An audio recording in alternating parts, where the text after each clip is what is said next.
warahmatullahi wabarakatuh. Alhamdulillahirabbil alamin. Salatu wassalamu ala asyrafil anbiya wal mursalin sayyidina maulana Muhammadin wa ala alihi wa sahbihi ajmain, amma ba'd. Rabbi shrah li sadri wa yassir li amri wa hlul 'uqdatam min lisani yafqahu qawli.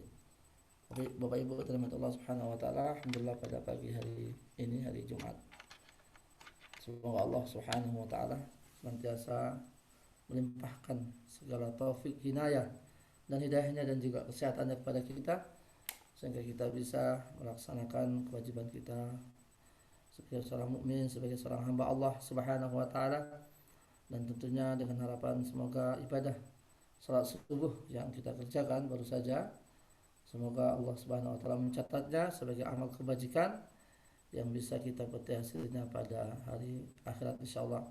Dan juga Allah Subhanahu wa taala senantiasa melimpahkan kepada kita semua dan keluarga kita semua yang ada di rumah adalah kesehatan, sehingga bisa memenuhi kewajibannya sebagai hamba Allah di muka bumi ini.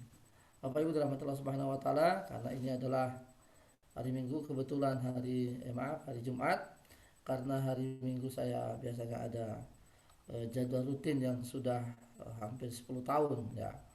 Sudah mungkin hampir 10 tahun jadwal yang biasa saya lakukan setiap hari Minggu pekan yang keempat ya. Dulu tidak dilakukan karena pandemi, nah sekarang sudah kembali lagi. Nah, maka saya minta maaf jika biasanya Sabtu Minggu, tapi hari ini adalah Jumat ya. Tapi insya Allah ini hanya khusus bagi pekan yang keempat ya, hari Minggu yang keempat, maka itu digeser ke hari Jumat ya. Bapak Ibu dirahmati Allah Subhanahu wa taala, ini kita lanjutkan hadis yang kemarin itu yang berkaitan bahwa Nabi Shallallahu alaihi wasallam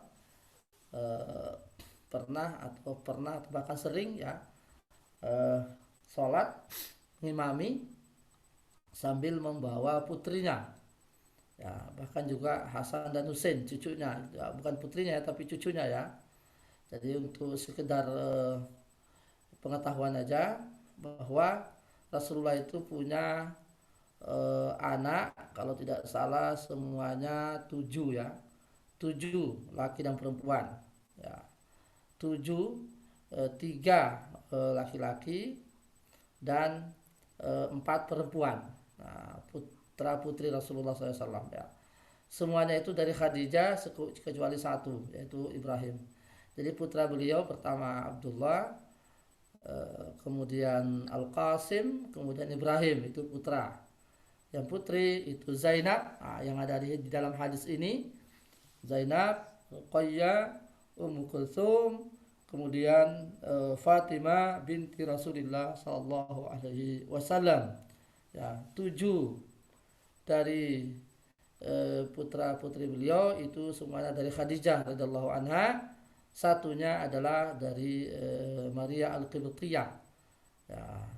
7 ini semuanya lahir di Mekah ya, adapun satu lahir di Madinah yang namanya Ibrahim itu.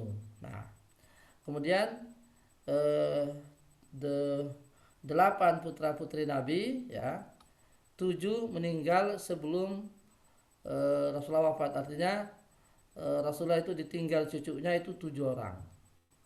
Baru nanti Fatimah ya menyaksikan ya kematian beliau, dan Fatimah pun juga tidak lama ya, sepeninggal Rasulullah dia juga menyusul. Ada juga paling ada mengatakan 4 bulan, ada mengatakan 6 bulan ya. Jadi Rasulullah setelah 6 bulan meninggal wafat, kemudian wafat juga Fatimah binti Rasulullah sallallahu alaihi wasallam. Sehingga Rasulullah itu tidak punya anak laki-laki yang hidup ya. Beliau hanya punya Fatimah. Nah, itulah Fatimah itu nanti yang menurunkan namanya Al-Habib ini, apa namanya, Ahlul Bait ini, atau keturunan Rasulullah sallallahu alaihi wasallam ya. Meskipun beliau tidak punya anak laki, tapi beliau punya Fatimah bintu Rasulillah yang suaminya Ali. Inilah nanti yang menurunkan keturunan Rasulullah Shallallahu Alaihi Wasallam ya. Ini sekedar tambahan berita atau tambahan maklumat saja atau tambahan ilmu bahwa Nabi Shallallahu Alaihi Wasallam itu sekali lagi punya anak 8 putra putri, 7 semuanya itu dari Khadijah radhiyallahu anha, 1 dari Maria Al-Qibtiyah di Mekah, di Madinah ya. 7 lahir semuanya di Mekah ya. Kemudian 1 lahir di Madinah. Nah, semuanya laki-laki itu tidak ada yang berkeluarga, jadi meninggal saat masih kecil. Nah, empat yang perempuan ini semuanya sempat berkeluarga, semuanya sempat punya suami. Ya. Jadi kalau Zainab itu suaminya di sini ada, anaknya juga ada itu, Umamah ini tadi. Kemudian Ruqayyah dan Ummu Kulsum itu sempat punya anak tapi meninggal ya, jadi tidak punya. Pokoknya Rasulullah itu punya cucu itu dari Fatimah itu saja ya, Hasan dan Husain itu nanti yang menjadi keturunan Rasulullah Sallallahu Alaihi Wasallam yang nanti disebut dengan Ahlul Bait ya. Ini kajian tentang Ahlul Bait ya, keturunan Rasulullah siapa saja, kemudian Ahlul Bait itu siapa saja, itu nanti butuh suatu sendiri ya. Ini hanya tambahan saja melengkapi daripada hadis ini, karena hadis ini bercerita tentang cucu Rasulullah. Nah, cucunya siapa ini? Umamah ini siapa? Nah, bintu Zainab. Nah, Zainab ini siapa? Bintu Rasulillah gitu. Jadi bayi kecil atau anak kecil yang dibawa oleh Rasulullah itu adalah cucunya yang perempuan, namanya Umamah, dari Zainab bintu Rasulillah. Zainab ini suaminya adalah Abul As ya, ini orang lain, maksudnya bukan dari Bani Hashim ya, bukan dari Bani Hashim. Abul As ibnu Rabi' ibnu Abil Uzza ibnu Abdi Syams ya, dari Bani Umayyah ini suaminya ini ya, Abul As ini suaminya Zainab ya. Nah, Zainab nanti kalau tidak salah juga meninggal juga sebelum Rasulullah meninggal ya. Kemudian Bapak Ibu rahmatullah subhanahu wa ta'ala, dalam hadis ini diceritakan bahwa Rasulullah SAW sering membawa Umamah ya, ketika beliau ngimami sholat dan sambil menggendong, takbir separuh ya, separuh tangannya yang satunya megang ya, ketika beliau ruku yang satunya tangannya menggenggam ya, memegang putrinya itu cucunya itu, yang tangan satunya ya ruku itu. Nah, ketika beliau sujud, itu baru nanti beliau letakkan dulu. Nah, kan sini. Ya, wa iza sajada wada'aha wa iza qama hamalha. Ketika beliau sujud, beliau meletakkan dulu cucunya itu, baru nanti setelah selesai sujud baru diambil lagi. Jadi Bapak Ibu, inilah menunjukkan betapa Rasulullah adalah manusia yang sangat rahmah, manusia yang sangat sayang kepada anak ya, termasuk cucunya juga. Ya, itu menandakan bahwa ini perbuatan seperti ini boleh ya, tidak sama sekali tidak membatalkan sholat ya, tidak membatalkan sholat ya. Bahkan di hadis yang lain ya, dalam hadis yang lain itu Rasulullah waktu itu sujud ya, kan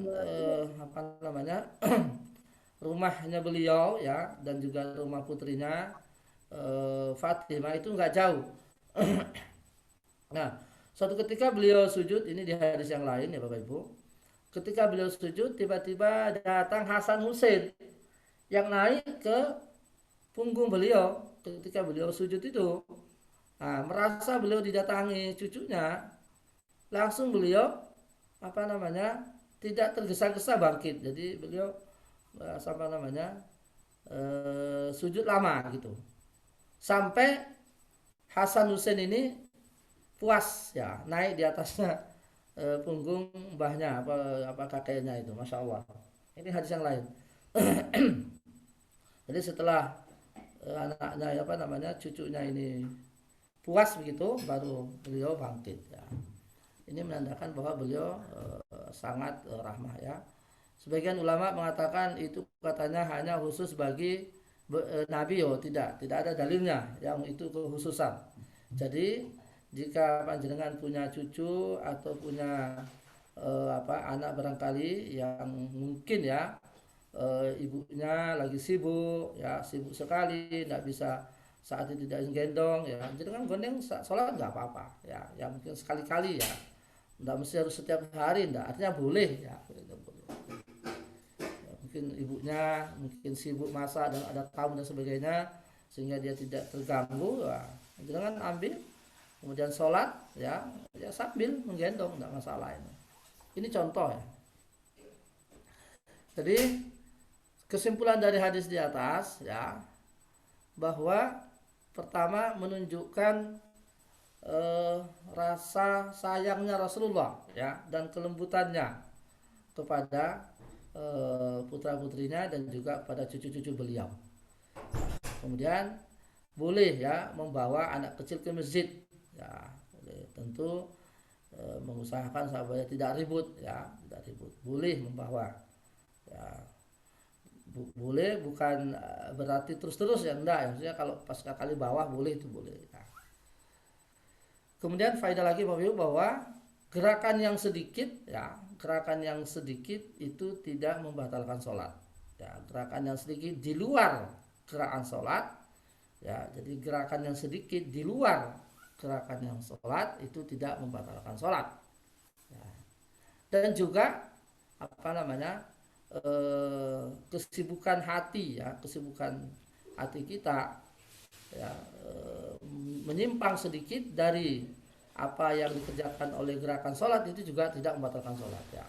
Tentu Nabi ketika membawa cucunya itu tentu kan hatinya kan sedikit terbelah itu ya, nah, itu kan mereka tidak membatalkan ya. Kemudian Bapak Ibu dan Allah Subhanahu wa taala, para ulama membagi ya gerakan dalam sholat itu, empat macam. Pertama gerakan sedikit ya, gerakan sedikit yang gerakan sedikit tapi perlu ya, jadi gerakan sedikit untuk hajat itu tidak membatalkan ya. Yang kedua, gerakan sedikit ya tapi tidak dibutuhkan dan terus menerus, itu bisa jadi batal ya, bisa batal. Jadi kalau orang gerakan sedikit tapi terus menerus dan itu bukan gerakan sholat itu dan tidak dibutuhkan, maka itu bisa membatalkan sholat. Jadi seumpamanya ini, mohon maaf ya pas kebetulan dia sholat zuhur umpamanya ya toh, kebetulan di samping rumahnya itu ada hajatan manten. Nah, kebetulan itu sound sistemnya itu mengarah ke rumahnya dengan suara dangdutan, musik dangdut yang sangat keras. Nah, saat itu dia sedang sholat di sebelahnya itu. Nah, kemudian dia sambil sholat kemudian mengikuti irama dangdut. Nah, jelas itu batal ya, karena itu sudah gerakan di luar daripada gerakan sholat dan tidak dibutuhkan, dan itu terus menerus, nah, maka itu adalah batal sholatnya. Nah, kemudian gerakan yang ketiga atau gerakan yang ketiga, gerakan yang tidak perlu ya, tapi sedikit tapi tidak terus menerus ya, ringan tapi tidak terus menerus, tapi nggak perlu, itu makruh saja, tidak sampai membatalkan sholat ya. Jadi gerakan di luar sholat tapi terus menerus ya, dan tidak perlu dan tidak dibutuhkan dan terus menerus, itu berarti batal. Saya ulangi ya, gerakan di luar sholat ringan nah, tapi tidak terus menerus ya, itu tidak membatalkan, cuma makruh saja. Nah, yang terakhir adalah gerakan sholat itu sendiri ya. Kalau gerakan sholat sendiri berarti kan terus menerus, karena itu dibutuhkan, memang itu bagian dari sholat, maka itu justru dianjurkan, maka itu tidak apa-apa. Ini malah justru gerakan yang disyariatkan ya, ruku, sujud dan sebagai takbir ihram itu kan gerakan-gerakan sholat, memang itu adalah bagian dari sholat, bahkan tidak bisa dipisahkan dari sholat itu sendiri, maka gerakan itu adalah disyariatkan ya, seperti ruku, sujud, i'tidal, bangkit dari ruku dan seterusnya. Kemudian hadis berikutnya Bapak Ibu, posisi kita dalam sujud ini salah satu contohnya hadisnya, An Anas bin Malik radhiyallahu anhu anin Nabi sallallahu alaihi wasallam qala i'tadilu fis sujud wala yabsutu ahadukum zira'aihi in bisatal kalbi. Nah, ini sebetulnya kalau tempo hari sudah sudah pernah kita ambil contohnya tata cara sujud yang tidak boleh, itu yang kemarin beberapa hari saya kita jelaskan gambarnya ini ya. Ini hadisnya sekarang. Dari Anas bin Malik radhiyallahu anhu, dari Nabi sallallahu alaihi wasallam bersabda, sujudlah yang pertengahan, artinya sujudlah yang lurus, yang baik, yang tepat. Wala yabsutu ahadukum, janganlah salah seorang di antara kalian itu merebahkan sikunya, kedua sikunya seperti anjing. Nah, ini yang kemarin sudah kita lihat gambarnya bahwa itu tidak. Apakah sujud seperti itu membatalkan? Tidak. Ya, cuman dia dimakruhkan.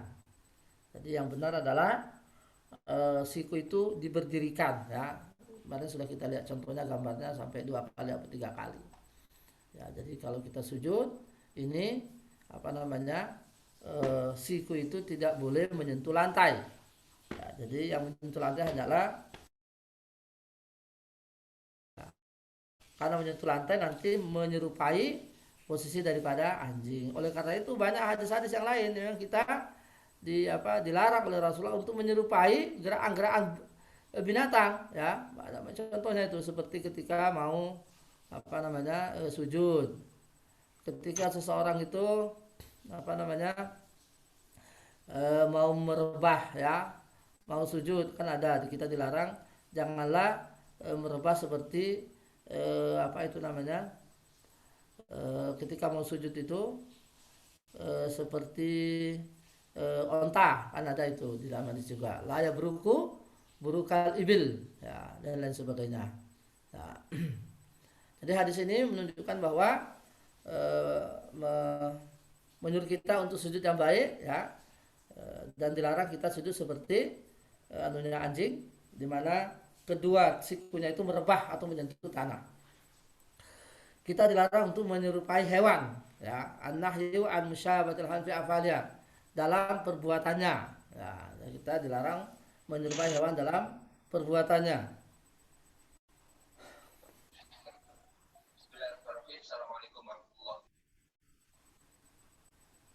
Ya, kemudian Bapak Ibu Allah Subhanahu Wa Taala, ya, jadi di dalam hadis yang lain ada beberapa perkara yang kita tidak boleh menyerupai hewan. Nah, ini seperti contohnya di sini, janganlah kalian sholat seperti mematok seperti kepalanya ayam ketika dia makan, artinya cepat gitu loh maksudnya. Dan juga seperti burung gagak. Nah, janganlah kalian menoleh-menoleh seperti menolehnya binatang rubah.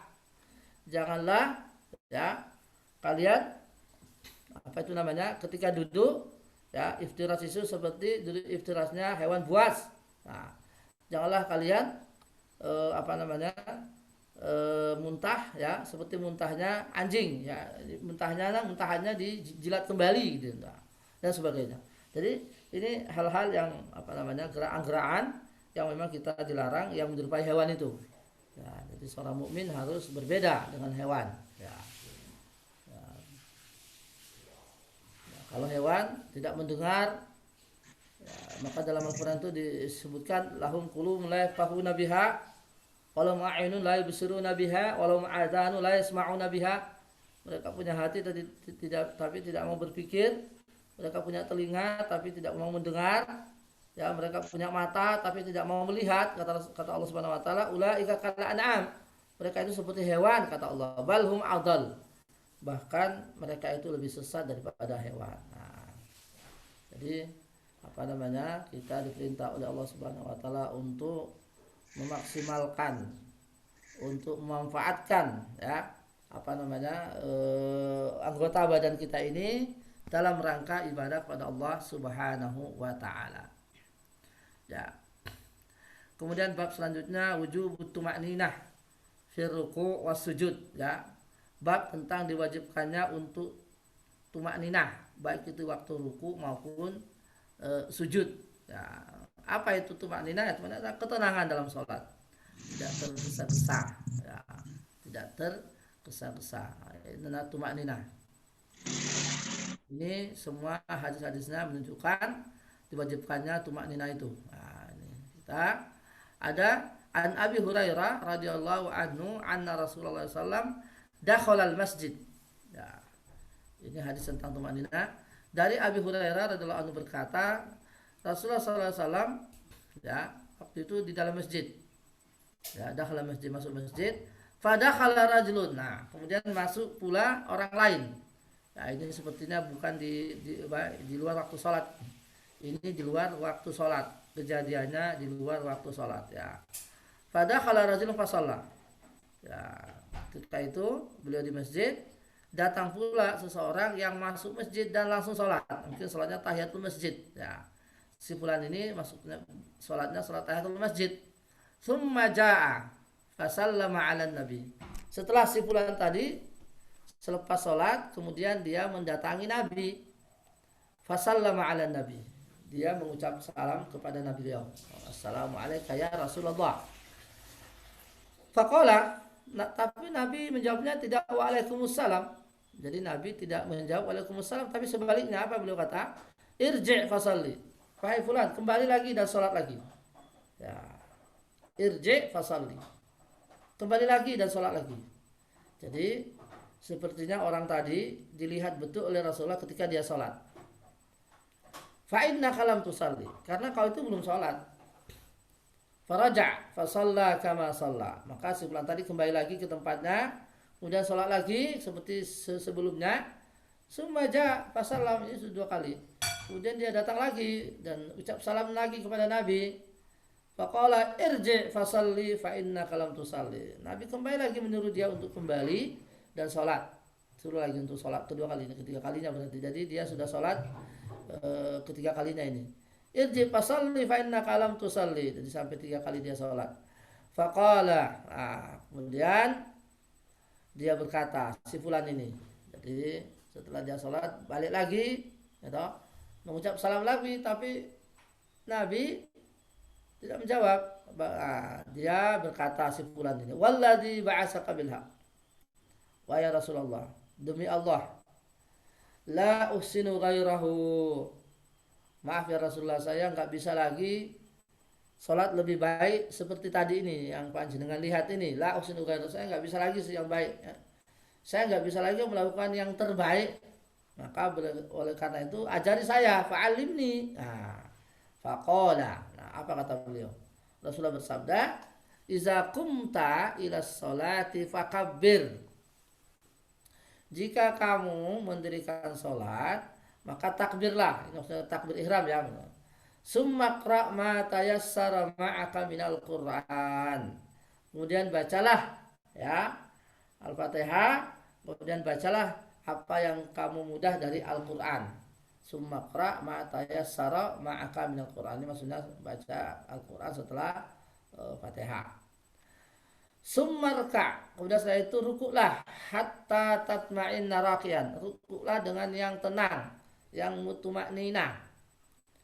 Summarfa hatta ta'tadila qa'iman. Kemudian bangkitlah dengan tenang. Ya, jadi bangkit dengan berdiri yang tenang, yang tumakninah. Summasjud hatta tatma'inna sajidan. Kemudian sujudlah, ya, dengan tumakninah, jangan tergesa-gesa, mungkin barangkali begitu. Summarfa hatta tatma'inna jalisan. Kemudian duduklah kembali, ya, dengan tenang, dengan tumakninah. Ya, ini berarti kan sudah hampir 1 rakaat. Waf'al zalika fi salatika kulliha. Kerjakanlah yang seperti itu dalam sholatmu semuanya. Maksudnya apakah itu sholat fardu, apakah itu sholat sunnah. Jadi ini Bapak Ibu keterangan dari Rasulullah SAW, dan ini dalam konteks beliau mengajar ini. Jadi berarti mari kita mendalami hadis ini, karena si fulan tadi itu mungkin salatnya dia tergesa-gesa atau mungkin barangkali tidak sempurna. Ya, titik-titik ini yang beliau lihat ya itu tidak sempurna. Ya, jadi ketika dia ruku mungkin tidak sempurna, kemudian dia bangkit dia tidak sempurna, ketika dia sujud tidak sempurna, kemudian dia duduk antara dua sujud tidak sempurna, maka Rasulullah SAW menegurnya ya, dan memperbaikinya dan mengajarkan kepadanya. Jadi takbir ya, kemudian baca Fatihah, kemudian baca Quran, kemudian ruku dengan tenang, berdiri dengan tenang, sujud dengan tenang, duduk dengan tenang. Ini semuanya diajari oleh Rasulullah Shallallahu Alaihi Wasallam. Ya. Jadi tema hadis ini bayan hukum salati bila tumakninah, hukum salat yang tidak tumakninah. Nah, Rasulullah tadi langsung menegur si fulan ini. Oleh karena itu mari kita ikuti apa yang menjadi arahan dari Rasulullah SAW di dalam hadis tadi. Ya, beliau mengatakan innaka salli fa innaka lam tusalli. Salat lagi karena kami itu belum salat. Nah, berarti artinya bahwa salat yang tadi itu berarti belum sempurna. Maka Rasulullah ingin mengajari dia supaya salat yang baik lagi. Dan ketiga kali ya. Faedah hadis ini ya, para ulama memberi label hadisnya adalah hadis tentang orang yang tidak sempurna dalam sholatnya. Jadi hadis ini sangat masyhur ya toh, karena konteksnya adalah konteks mengajar. Jadi Rasulullah saat itu mengajari si fulan bagaimana sholat yang baik. Ya, oleh karena itu marilah kita ikuti apa yang menjadi arahan dari Rasulullah tadi dalam hadis ini. Fikul hadis jawazu ta'khir ilqa'is salam ila lintiha min salati tahiyatul masjid. Artinya boleh seseorang itu menunda menjawab salam ya. Jadi kan tadi si fulan tadi kan ingin salam kepada beliau, tapi beliau menunda menjawabnya. Ya, beliau menunda menjawab salatnya setelah dia sampai dia selesai melaksanakan salat. Ya. Masyru'iyatul amr bil ma'ruf ya, disyariatkan, dianjurkan untuk amar ma'ruf itu dalam kondisi apapun ya, dan juga di tempat manapun ya, dalam kondisi. Jadi Rasulullah SAW dalam hadis ini ya, beliau pada dasarnya adalah amar ma'ruf nahi munkar. Jawaz muraqabati salatil musi li ta'rifis sajid. Boleh seseorang itu ya, terutama ya seorang guru, orang tua ya, boleh dia memantau atau apa istilahnya itu mengamati ya, mengawasi ya seseorang yang menjadi bawahannya, apa itu putranya, apakah itu anaknya dan lain sebagainya, ketika dia sholat ya, itu bukan dari bagian dari mata-matai atau tajassus ya, sama sekali bukan. Jadi seorang kepala sekolah, seorang kepala rumah tangga dan sebagainya, boleh bisa saja dia mengawasi tata cara beribadah bawahannya. Nah, jadi guru mengawasi tata cara sholat murid-muridnya, atau paling tidak orang tua di rumah ya. Nah, ini contoh ya. Mungkin dalam hal sholat yang lain, mungkin dalam hal wudhu misalnya ya, itu bisa saja itu masuk di dalamnya ya, karena sama-sama ibadah. Kemudian faedah lagi bahwa man akhalla bi ba'dhi wajibatis shalah wajib alaihi i'adatuha. Jadi barang siapa yang melalaikan ya bagian terpenting atau bagian wajib dalam perkara salat, maka wajib dia untuk mengulanginya. Masyriyatus salam indal insyighal bil kalam aw salah ya. Bahwasanya disyariatkan untuk mengucap salam setiap berjumpa seseorang ya, tadi itu sudah. Jadi si fulan tadi ingin mengucap salam meskipun itu di masjid ya. Alal jahili at-taslim lil amril alim fi umri syara' duna i'tirad. Ini juga penting sekali bahwa orang yang tidak tahu harus menerima ya, arahan itu, atau petunjuk dari seorang alim, apalagi dalam masalah syariat ya, ini. Jadi seorang yang tidak mengetahui ya suatu hukum atau yang lainnya harus betul-betul menerima apa adanya ya, menerima arahan dari seorang alim jika memang itu adalah dari berdasarkan Al-Quran dan As-Sunnah. Jawazu ta'khiri bayanil khata' lil mukhti' idza kana fi dzalika masalah.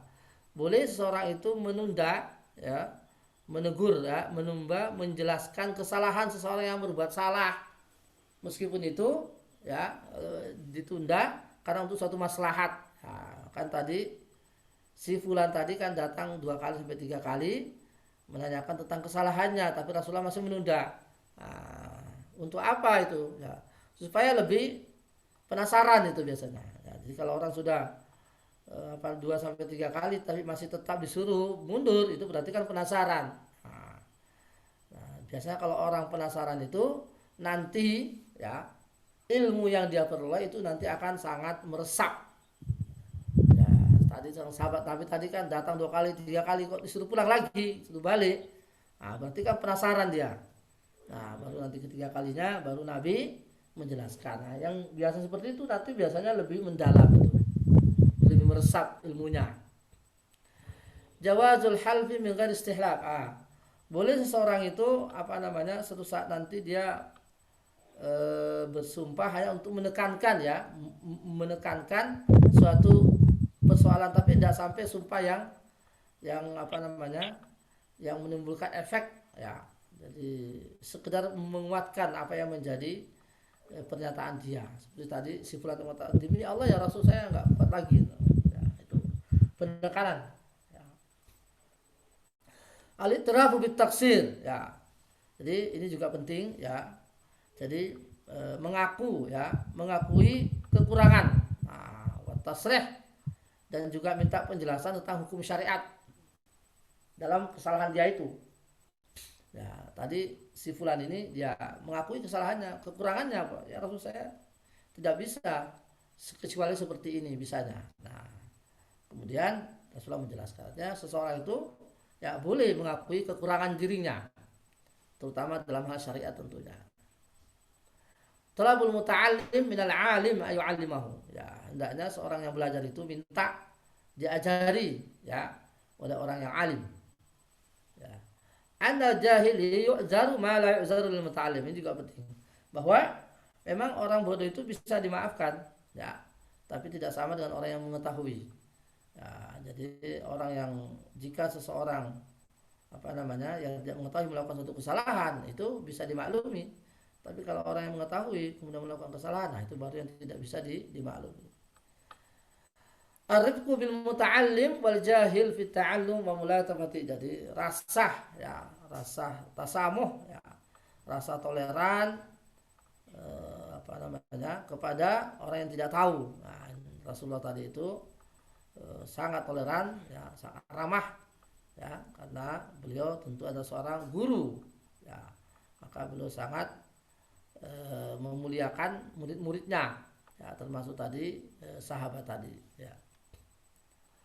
Nah, ini kita jelaskan hadis-hadisnya tadi, perkara-perkara yang ada dalam salat itu yang harus tumaknina, ya. Takbiratul ihram, ya, hukumnya wajib, ya. Masyru' qiraatul Quran, disyariatkan untuk membaca Al-Quran, ya. Kalau Fatihah kan rukun, ya. Nah, kalau yang kata para ulama, kalau yang surah setelahnya itu hanyalah sunnah saja. Masyriyatul ruku wa huwa rukun, ya, ruku adalah rukun dan wajib tumaknina. Masyru'iyatul rafa' minar ruku, ya, disyariatkan untuk bangkit dari ruku, i'tidal, dan itu rukun dan wajib tumaknina. Masyru'iyatul sujud, ya, disyariatkan untuk sujud dan itu rukun, wa wujubu tumaknina, dan wajib tumaknina ketika sujud. Masyru'iyatul julus, ya, disyariatkan untuk duduk antara 2 sujud, ya, ketika dalam sholat, wa huwa rukun, dan itu rukun juga, wa wujubu at-tumanina, dan wajib tumanina. Jadi ini perkara-perkara ruku, takbir ihram, ruku, i'tidal, sujud, duduk antara 2 sujud, itu semua adalah perkara rukun dalam sholat. Jika kita lupa, maka wajib mengambil, ya, wajib melakukannya kembali, ya, tidak cukup hanya bisa diganti dengan sujud sahwi. Jadi perkara rukun itu harus diambil. Setelah itu baru sujud sahwi juga. Jadi dalam sholat itu Bapak Ibu ada 3. Ada sunnah-sunnah sholat, ada wajib-wajib sholat, ada rukun-rukun sholat. Atau saya balik. ada rukun-rukun sholat, ada wajib-wajib sholat, ada sunnah-sunnah sholat. Nah, rukun sholat ini seperti tadi takbir ihram, seperti baca fatihah, seperti gerakan ruku, gerakan bangkit dari ruku, gerakan sujud, gerakan duduk antara dua sujud. Ini semua adalah rukun. Kalau ditinggalkan lupa atau sengaja batal.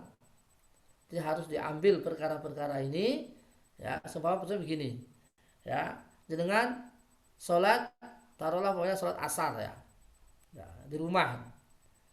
Nah, ketika di rakaat yang ketiga atau rakaat keempat lah misalnya lupa baca fatihah, ini sholat sendirian umpamanya, ingatnya mau menjelang salam, oh tadi saya sepertinya lupa baca fatihah di rakaat yang keempat, ingatnya baru mau salam.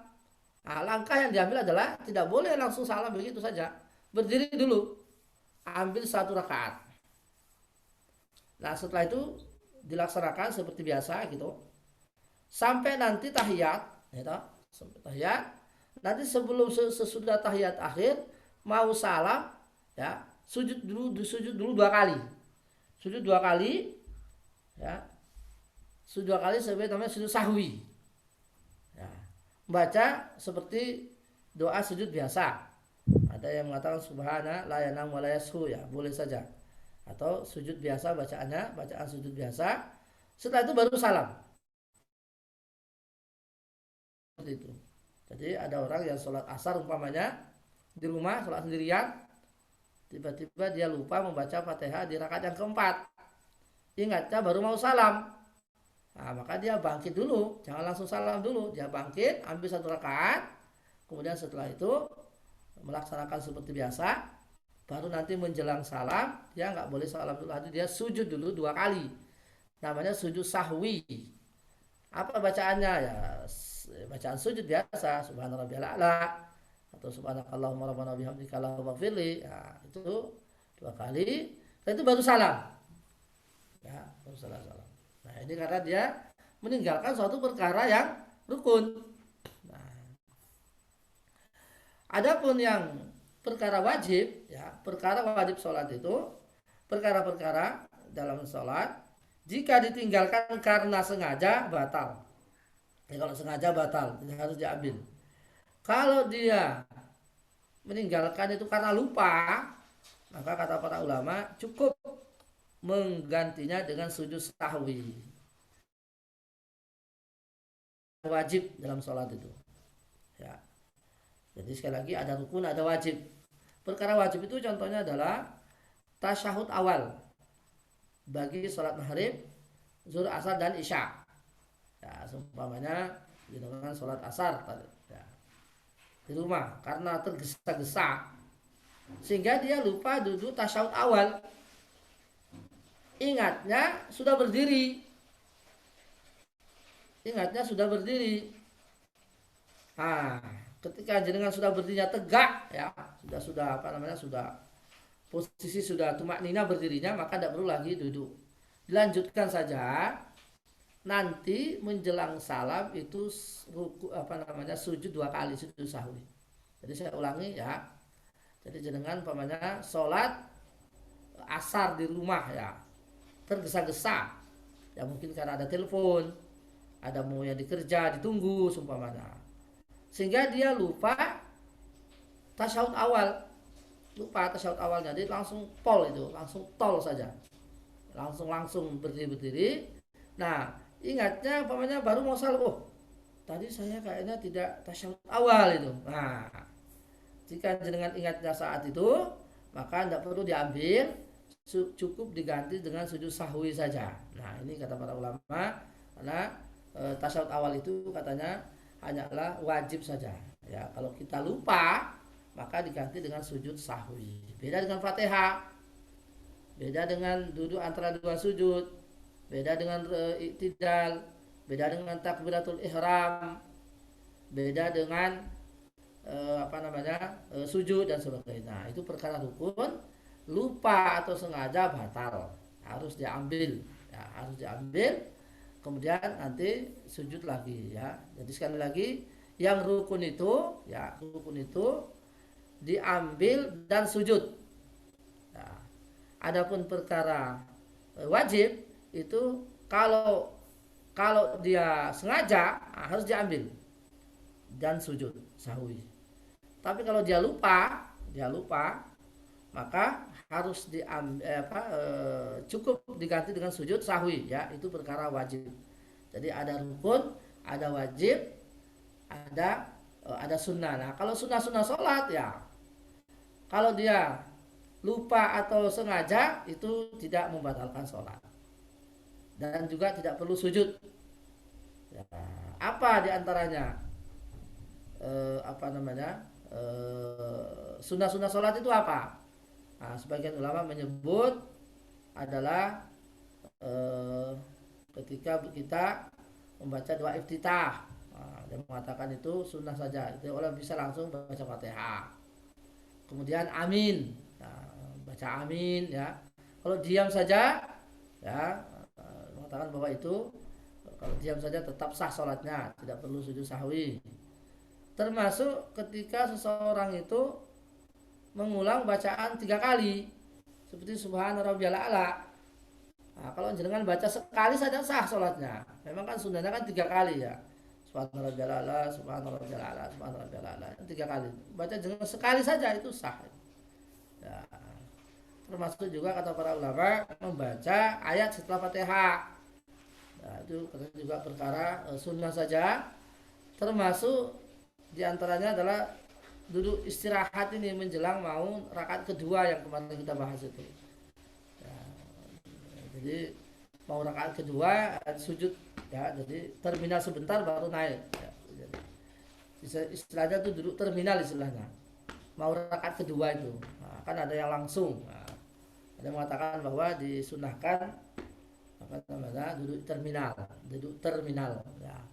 Kalau langsung saja juga tak apa-apa. Nah, termasuk membaca doa sebelum salam itu juga sunnah, ya. Jadi setelah salawat Nabi tahiyat, setelah salawat Nabi, nah sebelum salam baca doa, itu juga perkaranya sunnah, ya. Jadi ini kita harus tahu Bapak Ibu. Insyaallah kapan-kapan nanti saya tampilkan secara detailnya apa saja perkara yang rukun, apa saja perkara yang wajib, dan apa saja perkara yang sunnah, sehingga kita tahu ketika kita melakukan dalam sholat, nah, ada sesuatu yang tertinggal, nah kita nanti tahu, oh ini wajib, oh ini rukun, oh ini sunnah, apa yang saya lakukan dan sebagainya. Insyaallah mudah-mudahan kita pada saat nanti kita tampilkan itu, ya. Bapak Ibu dan Allah Subhanahu wa taala, untuk jadwal kami Jumat ini, ya, karena ini bukan jadwal yang biasanya, ya, memang mungkin pesertanya juga tidak banyak, ini biasanya sampai 80, ini cuma 36 atau 35 atau 37, ya. Ya, mudah-mudahan besok insyaallah kembali ramai lagi, ya. Sebelum kita meninggalkan tempat ini, ya, mari kita doakan saudara-saudara kita yang barangkali sekarang dalam keadaan sakit, ya, mudah-mudahan disembuhkan Allah Subhanahu wa taala. Amin ya rabbal alamin. Alhamdulillahirabbil alamin. Allahumma shalli ala Muhammadin wa ala ali Muhammad kama shallaita ala Ibrahim wa ala ali Ibrahim innaka Hamidum Majid. Allahumma inna nas'aluka as-sihhata wal 'afiyah. Allahumma la sihhata illa ma ja'altahu sihha wa la 'afiyata illa ma ja'altahu 'afiyah. Allahumma shfi mardana wa mardal muslimin. Allahumma la shifaa'a illa shifaa'uka shifaa'an la yughadiru saqama. Allahumma ishfi mardana wa mardal muslimin. Allahumma la tad'ana zaman illa ghafarta wa la haman illa farajta wa la daynan illa qadaita wa la hajatan min hawaijid dunya illa addaita. Allahumma aqsim lana min khashyatik ma tahulu baina wa baina ma'asik wa min ta'atika ma tuballighuna bi jannatak wa min al-yaqini ma tuhawinu bi alaina masa'ib ad-dunya. Allahumma matti'na bi asma'ina wa absarina wa quwwatina ma ahyaitana waj'al waritha minna. Allahumma jal sa'rana ala man zalamana. Allahumma la tajal musibatana fi dinina. Allahumma la tusallit alaina man la yarhamuna. Allahumma anfa'na bima 'allamtana wa 'allimna ma yanfa'una warzuqna ilman yanfa'una fid din wa dunya wal akhirah. Ya Allah, ya Tuhan kami, berilah dan limpahkanlah kesembuhan kepada orang-orang yang sakit di antara kami. Limpahkanlah kepada mereka kesabaran, ya Rabb. Limpahkanlah kepada mereka kesembuhan, ya Rabb. Limpahkanlah kepada mereka kesehatan, ya Rabb. Allahumma inna nas'aluka as-sihhata wal 'afiyah. Allahumma la sihhata illa ma ja'altahu sihha wa la afiyata illa ma ja'altahu afiyah. Allahumma shfi mardana wa mardal muslimin. Rabbana atina fid dunya hasanah wa fil akhirati hasanah wa qina adzabannar. Walhamdulillahi rabbil alamin. Subhanakallah wa bihamdika asyhadu an la ilaha illa anta astaghfiruka wa atubu ilaika wal afu minkum. Wassalamualaikum warahmatullahi wabarakatuh. Ya, Waalaikumsalam warahmatullahi Wabarakatuh. wabarakatuh. Terima kasih Ustaz. Terima kasih. Matur suwun. Terima kasih Ustadz. Terima kasih Prof. Satun.